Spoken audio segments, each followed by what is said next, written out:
Dans le prochain épisode de Ici tout commence. Tandis que Louis tente de prendre Tessier à son propre jeu, Suleiman accepte le choix de Deva. Célia prend quant à elle une décision radicale. Attention, les paragraphes qui suivent contiennent des spoilers sur l'épisode d'Ici tout commence diffusé demain soir sur TF1.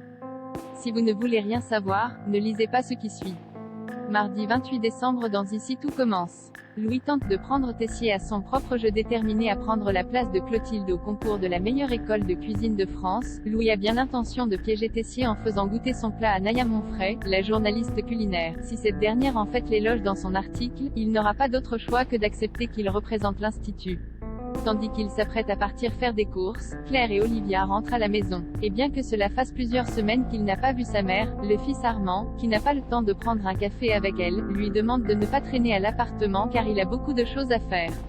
Une déception pour la chef Guinaud qui espérait recevoir un autre accueil de son fils. Selon Olivia, le jeune homme est très content de la retrouver mais elle lui signale cependant que son retour est à double tranchant pour lui. En effet, Claire compte récupérer son poste de professeur, ce qui signifie que Louis va être sans emploi. Pendant ce temps, Naya arrive à l'Institut et peine à cacher sa surprise en découvrant que Clotilde et Maxime ont été choisis pour concourir à la meilleure école de cuisine de France. En effet, la chef Armand a raté le concours il y a 2 ans et Maxime n'est qu'un élève de 2e année. Comme Tessier affirme avoir fait le meilleur choix pour remporter le concours, Naya rétorque qu'elle l'espère car elle est venue ici pour découvrir si l'Institut est toujours capable de former l'élite de la gastronomie malgré le décès d'Auguste Armand. Pour le lui prouver, Clotilde lui propose donc de déguster un plat qu'elle a préparé avec Maxime. De son côté, Enzo peine à masquer sa jalousie envers Maxime et aurait préféré qu'il refuse la proposition du directeur pour laisser une chance aux autres élèves. Anaïs lui conseille alors d'arrêter de jouer les victimes et de se bouger pour faire quelque chose de sa vie. Malheureusement, Enzo ne décolère pas et s'empresse d'interroger Tessier pour comprendre pourquoi son camarade a été choisi. Dans la mesure où il est certain d'avoir des acquis beaucoup plus solides que Maxime, Emmanuel lui fait remarquer que ce n'est pas le cas en prenant pour preuve les mauvaises appréciations de ses bulletins scolaires. Et le directeur n'y va pas avec le dos de la cuillère puisqu'il ajoute que s'il veut avoir son diplôme, il va devoir activer ses quelques neurones.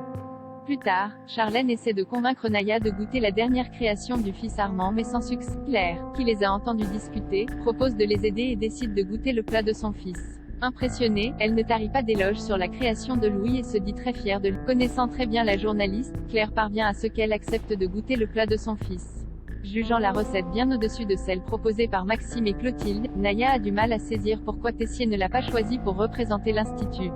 Louis lance alors qu'il a simplement peur qu'il lui fasse de l'ombre puis précise que ce n'est pas la première fois qu'il lui met des bâtons dans les roues. Comme elle se montre intéressée, Louis consent à lui en dire davantage à condition qu'elle fasse un article fidèle. Le jeune homme lance ensuite que depuis la mort de son père, Emmanuel fait tout pour l'évincer. Suleiman accepte le choix de Deva au petit déjeuner. Suleiman rapporte à Rose que les parents de Deva vont la forcer à se marier en Inde. Estimant que ce procédé est ignoble, il est déterminé à lui venir en aide et Rose lui propose donc d'aller voir Clotilde. En effet, selon elle, elle connaît bien Deva et saura quoi faire.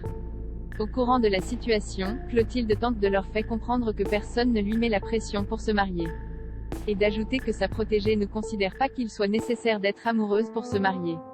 Même si cela est surprenant, la chef Armand explique que dans la plupart des familles indiennes, l'engagement est plus important que l'amour et que le mariage est vu comme une sorte de partenariat. Si les sentiments ne viennent pas, le couple se construit sur d'autres choses comme des valeurs communes. Après qu'elle a assuré que Deva n'avait pas besoin d'aide, Clotilde conseille à Suleiman de respecter son choix. Par la suite, Suleiman retrouve Deva et lui présente ses excuses. Il a beau avoir du mal à comprendre son choix de se marier sans amour, il le respecte malgré tout.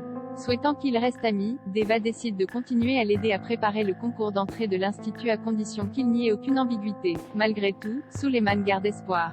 Le mariage de Deva étant prévu dans 3 ans, il espère qu'elle finira par changer d'avis d'ici là. Célia prend une décision radicale à l'Institut. Stella se demande pourquoi Célia ne répond pas à ses messages et cette dernière finit par lui avouer qu'elle est au courant qu'elle a quelqu'un dans sa vie. Sans rentrer dans les détails, la jeune femme confirme avoir eu une histoire qui ne l'a menée nulle part.